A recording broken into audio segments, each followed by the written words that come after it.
What's up, Nick? Where are you at? This is, I mean, I know. Double fuzz. I know. Yeah, double fuzz. It's pretty awesome. The wind, there we go. It's real windy. Yeah, it's real windy in here. I get it. It's an icebreaker. I think your microphones are into furry shit.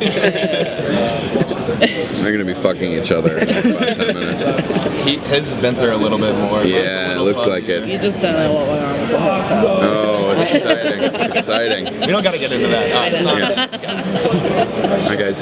So, last year was the league's first Comic-Con. Everyone was here. You weren't able to attend. How has your first experience with Comic-Con gone? It's super fun. I mean, it's really cool. Like, obviously, the funny thing about Comic-Con and these panels, like not in here, but when you're doing the panels, is like, hey, you guys love the show? Go fuck yourselves. That seems to be the general way it works, and people are like, yeah, go fuck ourselves.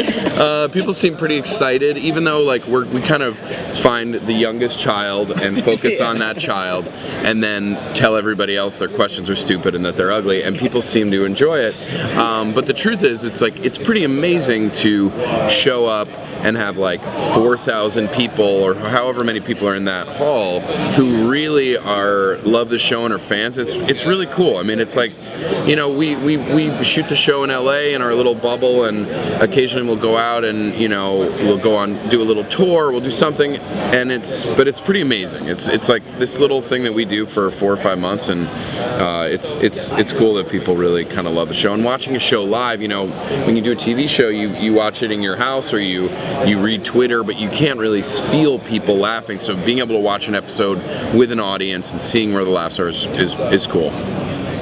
So what do you feel like is about the show that seems to resonate so well with viewers? I mean, the fan base has just grown enormously. Yeah, I think it's obviously fantasy football is such a good entry point because so many people are playing it, but it still feels like something that you do specifically with your friends. And so there's something versus like a show about a bunch of guys who hang out at a bar. It's like, yeah, that feels so general, and we know everybody hangs out at a bar, but like fantasy, there's something about it. But really, I think that just becomes an entry point, and then it becomes about like obviously a group of buddies, and then beyond that, it's not like Jeff and Jackie coming from Seinfeld and Curb.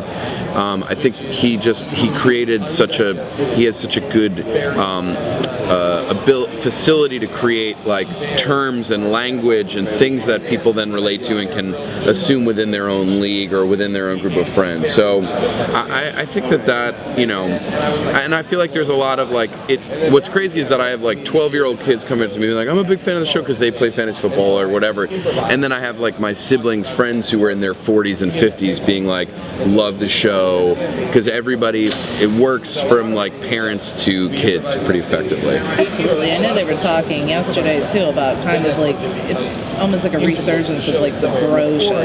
Yeah. So, you know what I mean? And I think that it kind of look. You're not gonna find a bigger bro than me. You know what I mean? But yeah. No, go ahead. Well, you guys kind of admit also that you're playing terrible people. Yeah. So is there something about sort of like the resurgence of like the anti-hero and pop culture? I think you guys are kind of riding that wave. I mean, I think the dramas like the Breaking Bads and Mad Men, and I think those shows really benefit off of it propels them forward to have an anti-hero, because you are constantly at odds with yourself for rooting for someone, and there's something really engaging about that. With us, I think it's more about like you're just enjoying watching people sort of like fuck with each other, but somehow you think that these guys do find each other amusing. But I think it's a little less for the comedy about the anti-hero and more about the comedy that meanness can inspire. If that makes, I don't know if that. I would say you're like the Walter White. You crush people constantly. Yeah, but it's so funny because in real life we're actually a very caring, sweet group of people to each other. Like once. Just yell Danica. Yeah, it's coming. So yeah, it's an interesting dynamic because we're actually very kind to one another, and I think it's funny that and then we get on camera and it's like, you're a piece of shit, you look like a jack off, it's like it's maybe we get it out of the way on camera. All good? Thank you so much. Thank you.